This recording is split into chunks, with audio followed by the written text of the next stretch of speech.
Good morning students.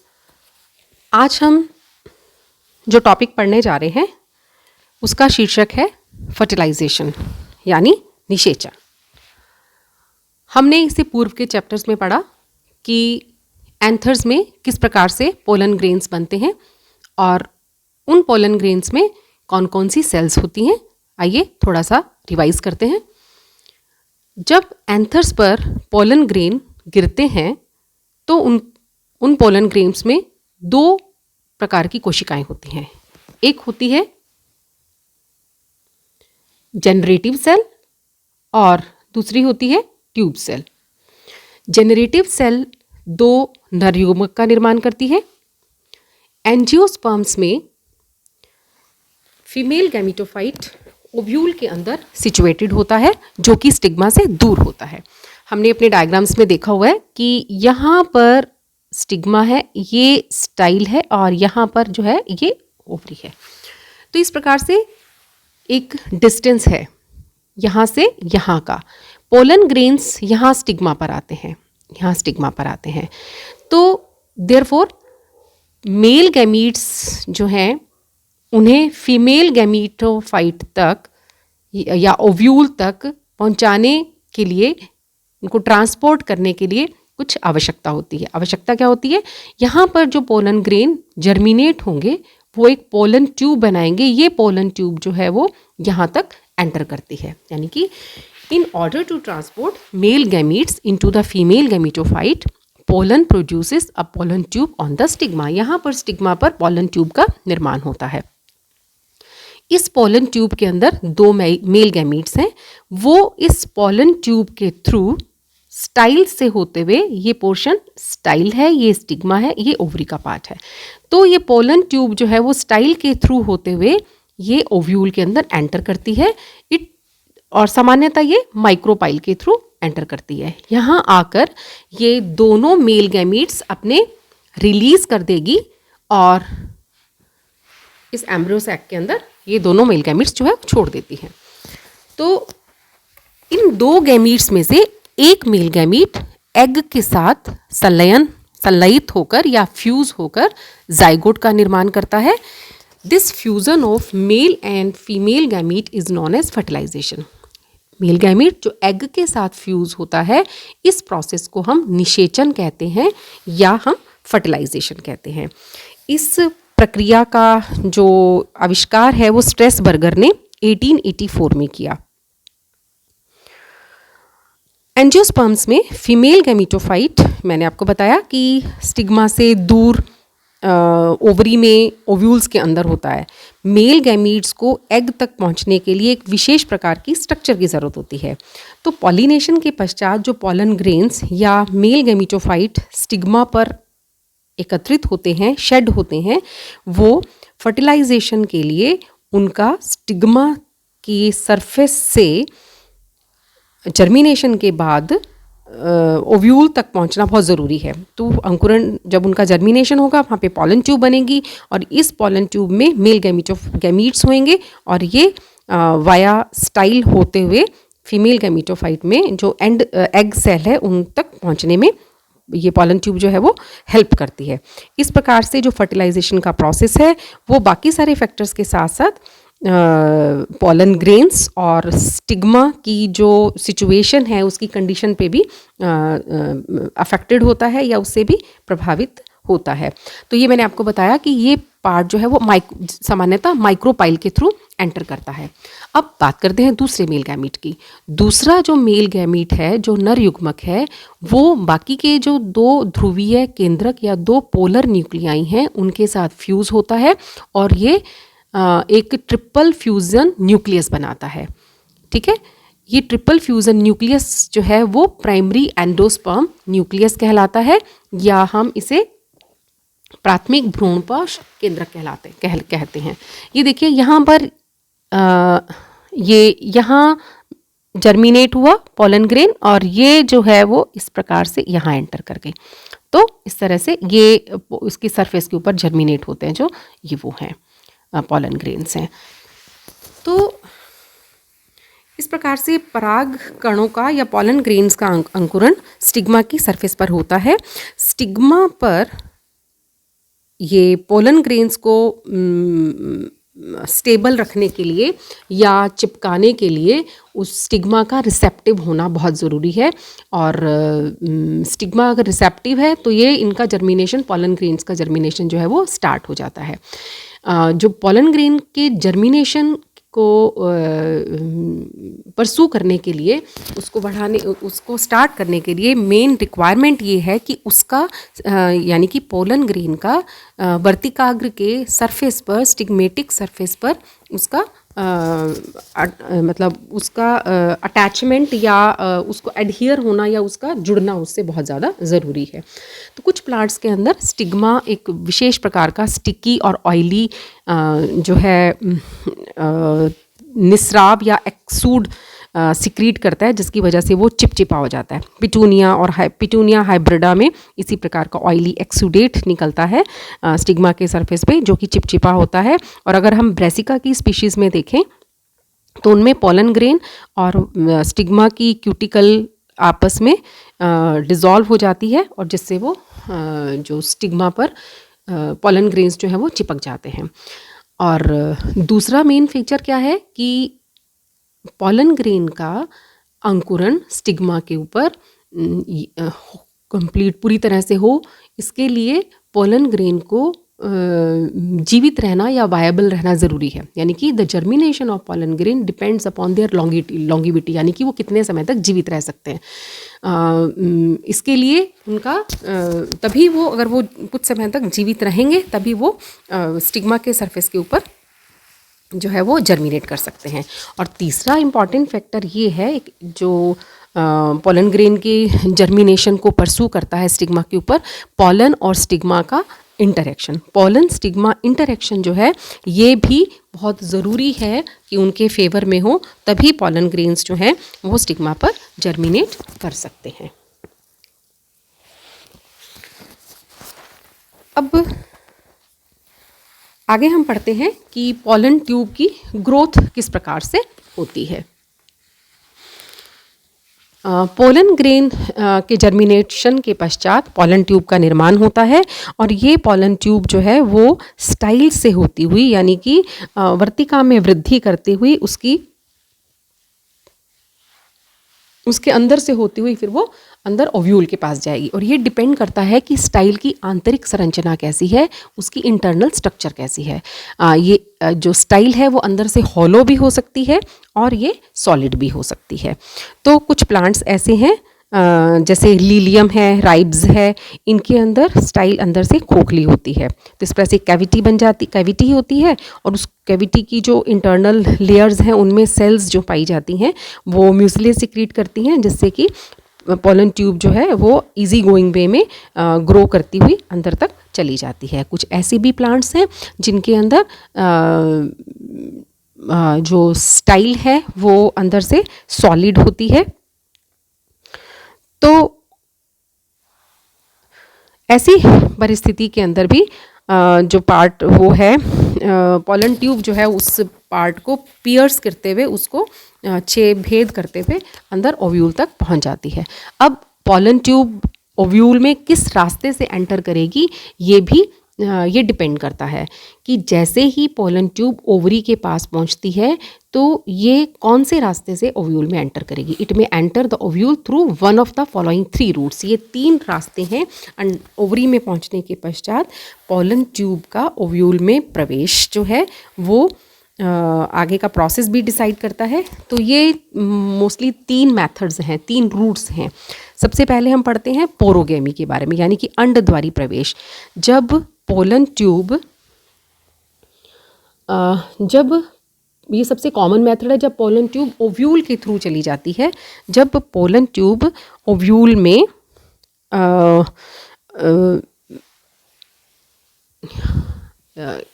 जब pollen tube ovule में जो बीजांड द्वार के द्वारा प्रवेश करती है तो हम उसे पोरोगेमी कहते हैं, ठीक है। ओव्यूल्स के थ्रू जाती है। तो ये एक कॉमन सा मेथड है और almost most of the plants के अंदर ये पाया जाता है। ये इधर डायग्राम में भी दिखाया गया है, ये देखिए ये पोरोगेमी है, ये डायरेक्ट यहाँ से जाती है। तो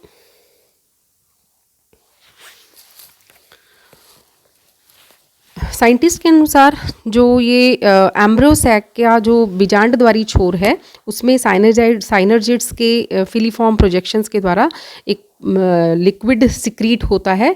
तो वो पॉलन ट्यूब के जो एंट्री को वो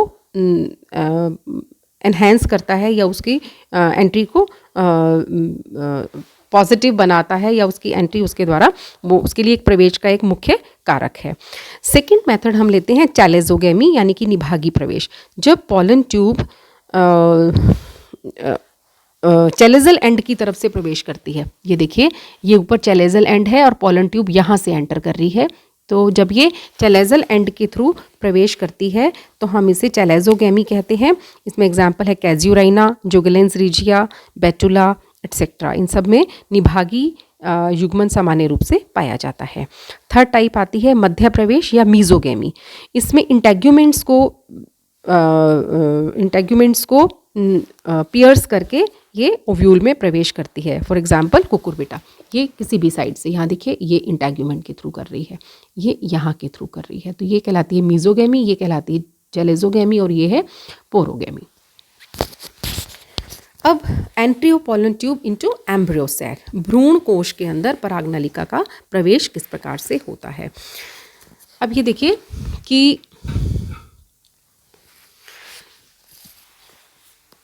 परागनलिका या पोलन ट्यूब ओव्यूल में किसी भी तरफ से आई हो, भले वो पोरोगेमी के थ्रू आई हो, भले वो चैलेजोगेमी के थ्रू आई हो और भले वो मीजोगेमी के थ्रू आई हो, वो हमेशा एम्ब्रियोसैक में जो है वो माइक्रोपाइलर रीजन से एंड करती है। यानी कि सीधा उसका एंट्रेंस जो होती है वो किसी भी साइड से आए लेकिन एंट्रेंस उसकी माइक्रोपाइलर एंड से ही होती है। तो इस प्रकार से जो पोलन ट्यूब है it may enter embryo sac via one of the following routes. ये इसके अंदर जाने के भी इसके 3-4 रास्ते हैं, एग सेल और साइनर्जाइड्स के मध्य से होते हुए।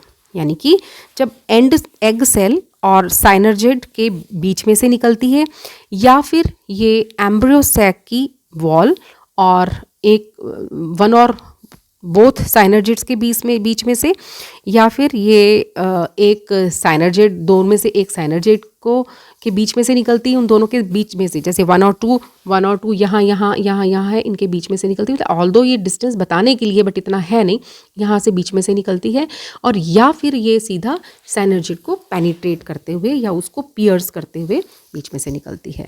तो जैसे कस्कुटा, जियामेज, एनागैलिस, मेलिलोटस, इनमें जो पॉलन ट्यूब है दोनों साइनर्जिड सेल्स के बीच में से प्रवेश करती है। तो इस प्रोसेस में दोनों साइनर्जाइड्स में से किसी को भी कोई हानि नहीं होती है। तो ये प्रोसेस जो है एंड पॉलन ट्यूब का एम्ब्रियोसैक में प्रवेश बताता है। अब वहाँ प्रवेश करने के पश्चात movement of male gametes towards egg cell. अब एंटर होने के बाद किस प्रकार से जो है वो स्पर्म है या हम ये कह सकते हैं मेल गैमीट जो है वो किस प्रकार से एग और पोलर न्यूक्लियाई के पास में जाता है।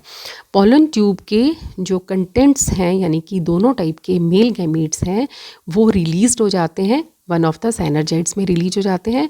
और as the egg cell and synergids are in close contact, ये दोनों चीज़ें पास होती हैं तो स्पर्म को बहुत ज़्यादा ट्रैवल नहीं करना पड़ता। यानी कि एग सेल और साइनर्जाइड्स क्लोजली सिचुएटेड होते हैं तो मेल गैमीट्स को या स्पर्म्स को बहुत ज़्यादा ट्रैवल नहीं करना पड़ता। वो अमीबॉइड मूवमेंट शो करते हुए एक मेल गैमीट जो है वो एग की तरफ चला जाता है और दूसरा जो है वो पोलर न्यूक्लियाई की तरफ चला जाता है।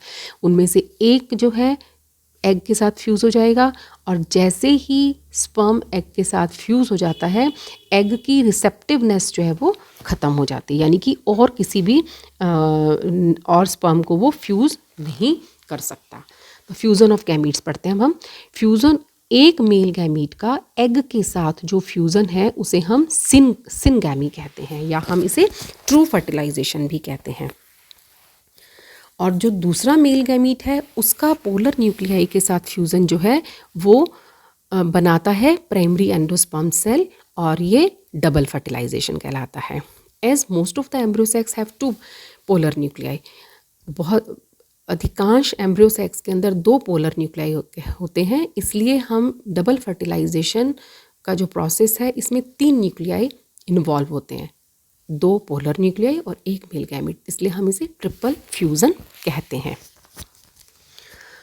पॉलिनेशन और फर्टिलाइजेशन के बीच में अंतराल कितना होता है? It is from 2 hours to 12 days और इवन मोर, है ना। अधिकांशतः यह 2 घंटे से लेकर 12 घंटे के बीच तक का हो सकता है, और या फिर इससे ज़्यादा भी हो सकता है।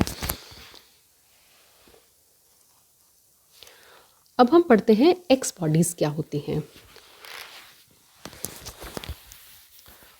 After the discharge of pollen tube,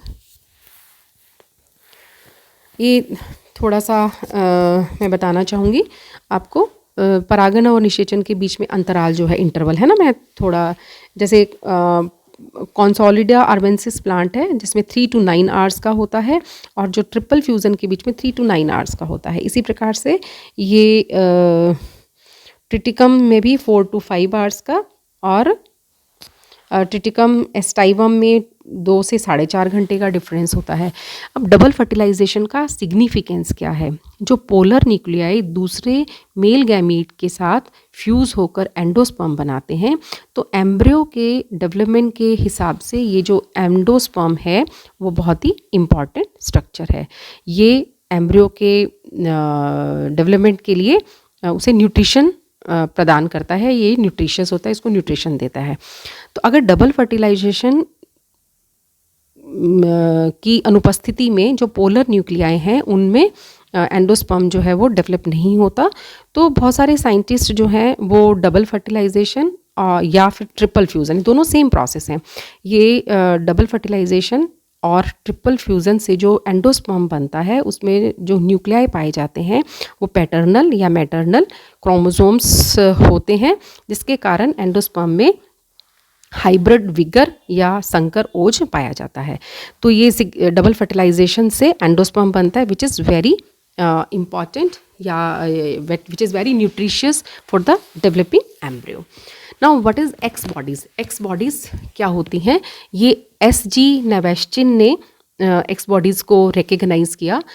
pollen tube के कंटेंट्स एम्ब्रियो सैक में डिस्चार्ज होने के बाद 2 डार्कली स्टेन्ड बॉडीज़ जो है वो नोटिस्ड की गई साइनर्जिड्स में। ये पोलन ट्यूब के पेनिट्रेट होने के बाद होती हैं, के बाद साइनर्जिड्स के पास होती हैं या फिर एग अपरेटस के पास होती हैं। इन बॉडीज़ में DNA पाया जाता है, इसलिए ये न्यूक्लियाई हैं। ऐसा मानना है नावाश्चिन का कि one of them represents a degenerated vegetative nucleus. उनमें से एक जो है वो अपहासित होता हुआ काइक न्यूक्लियस है, और दूसरा जो है वो साइनर्जिड न्यूक्लियस का रिमेनिंग पार्ट है। Now what is polyspermy? When more than 2 sperms या एक से ज़्यादा स्पर्म्स या मेल गैमीट्स जो है एम्ब्रियो सैक में रिलीज हो जाते हैं, तो this condition is referred to as polyspermy. Polyspermy या बहुशुक्राणुता। प्लांट्स की अनेक स्पीशीज़ के अंदर एम्ब्रियो सैक में 2 से अधिक मेल गैमीट्स जो है वो रिलीज़ हो जाते हैं। इस प्रोसेस को हम, इस कंडीशन को हम पॉलीस्पर्मी कहते हैं। तो ये स्थिति एक पोलन ट्यूब में 2 से अधिक मेल गैमीट की प्रेजेंस या एम्ब्रियो सैक में 1 से अधिक पोलन ट्यूब्स के एंट्रेंस से पैदा होती है। नॉर्मली एक एम्ब्रियो सैक में केवल एक ही पोलन ट्यूब एंटर कर सकती है, और ओनली 1 मेल गैमीट ही फीमेल गैमीट या एग न्यूक्लियाई से फ्यूज़ हो सकता है। परंतु बट पॉलीस्पर्मी की कंडीशन में एग का जो फर्टिलाइजेशन है वो 1 से अधिक मेल गैमीट के द्वारा हो सकता है। तो ये समटाइम्स ये सुपरन्यूमरेरी स्पर्म्स जो हैं वो साइनर्जिड्स या एंटीपोडल्स को भी फर्टिलाइज कर देते हैं। तो ऐसी स्थिति में भी एम्ब्रियो सैक के अंदर एक से अधिक एम्ब्रियोज जो है वो बन जाते हैं। एक प्रोसेस होता है हीट्रो फर्टिलाइजेशन, यानी कि विषम निषेचन। यदि एम्ब्रियो सैक में 2 या इससे अधिक पोलन ट्यूब्स एंटर हो जाती हैं तो एग सेल और पोलर न्यूक्लियाई से वो फ्यूज़ होने वाले जो मेल गैमीट्स हैं वो अलग अलग पोलन ट्यूब से भी हो सकते हैं, आए हुए हों। तो इस प्रोसेस को हम हीट्रोफर्टिलाइजेशन कहते हैं। यानी कि एम्ब्रियो सैक में एक से अधिक 2 या 2 से अधिक पोलन ट्यूब्स जब एंटर कर जाती हैं तो उनमें से जो स्पर्म्स और एग्स फ्यूज़ करेंगे वो स्पर्म जो है एक मेल गैमीट एक पोलन ट्यूब से आया हुआ है जो एग के साथ फर्टिलाइज हो रहा है, और जो पोलर न्यूक्लियाई के साथ मेल गैमीट फर्टिलाइज हो रहा है या फर्टिलाइज कर रहा है वो किसी दूसरे पोलन ट्यूब का है। तो इस प्रकार से 2 डिफरेंट पोलन ट्यूब्स के कंटेंट्स जो हैं एग न्यूक्लियस के साथ और पोलर न्यूक्लियाई के साथ फ्यूज़ होता है। तो इस कंडीशन को हम हीट्रो निषेचन, हीट्रो फर्टिलाइजेशन या विषम निषेचन कहते हैं। तो इस प्रकार की जो घटनाएं हैं, इस प्रकार के प्रोसेसेस जो हैं वो एबरेशंस होते हैं, कभी कभार ही ऐसा होता है। तो this is all about fertilization कि किस प्रकार से सिनगैमी होती है। एक मेल गैमीट जो है वो एग के साथ फ्यूज़ होता है और दूसरा जो है पोलर न्यूक्लियाई के साथ फ्यूज़ होता है। जो एग न्यूक्लियाई जो मेल गैमीट एग न्यूक्लियाई के साथ फ्यूज़ होता है वो ट्रू फर्टिलाइजेशन है, उसे हम सिनगैमी कहते हैं। और जो मेल गैमीट 2 पोलर न्यूक्लियाई के साथ फ्यूज़ होता है उस प्रोसेस को हम डबल फर्टिलाइजेशन अथवा ट्रिपल फ्यूज़न कहते हैं। This is all about fertilization. Thank you.